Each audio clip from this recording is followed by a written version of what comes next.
talking about these very sensitive topics in the media blitz for his new book. You got to sell books. So here to discuss, Isaac Wright, partner at Forward Solution Strategy Group, and former National Security Council spokesman Michael Anton, author of After the Flight 93 Election. Welcome to both of you. Great to have you with us. Thank you. Good to be here. Okay, we know that Andy McCabe is out making the rounds, what you do when you're selling a book. I want to play a little something that he just discussed with Anderson Cooper tonight about whether or not the president may be something rather nefarious. Here's that interchange.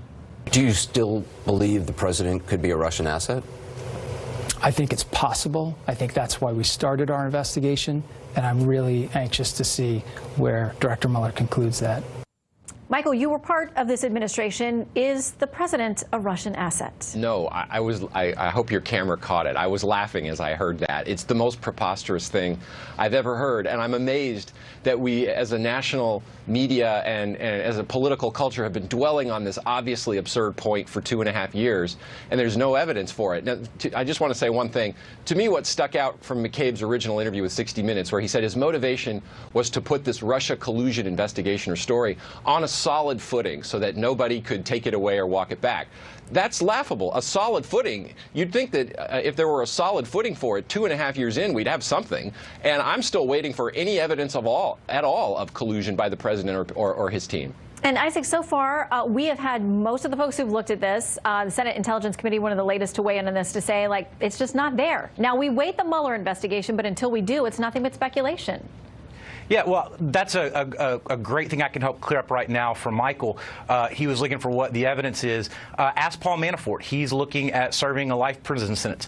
Papadopoulos. Based on tax and bank fraud. All of these people lied to the FBI about collusion with Russia, and they're willing to go to prison to lie to protect the secrets about Russian collusion. Not lying about Russian collusion. Let's be clear, because we know Manafort was convicted on tax and bank and fraud charges. So let's be clear about that. And yes, let's be clear about that. The indictment in court says that Manafort was slipping campaign strategy memos to Russian military intelligence. That's collusion, period. Let's be clear about that with the audience. He was not convicted on collusion.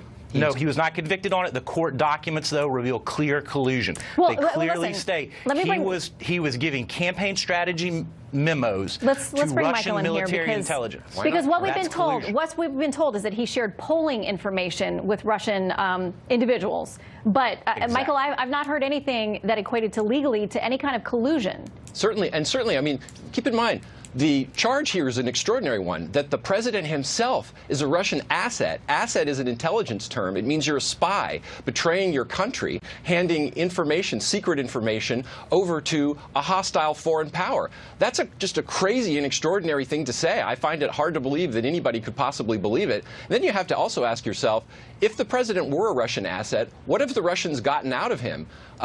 Not much, if anything. I mean, this administration has been tough on Russia. It's sanctioned Russia. It hasn't pulled back or altered U.S. policy on Ukraine or Crimea.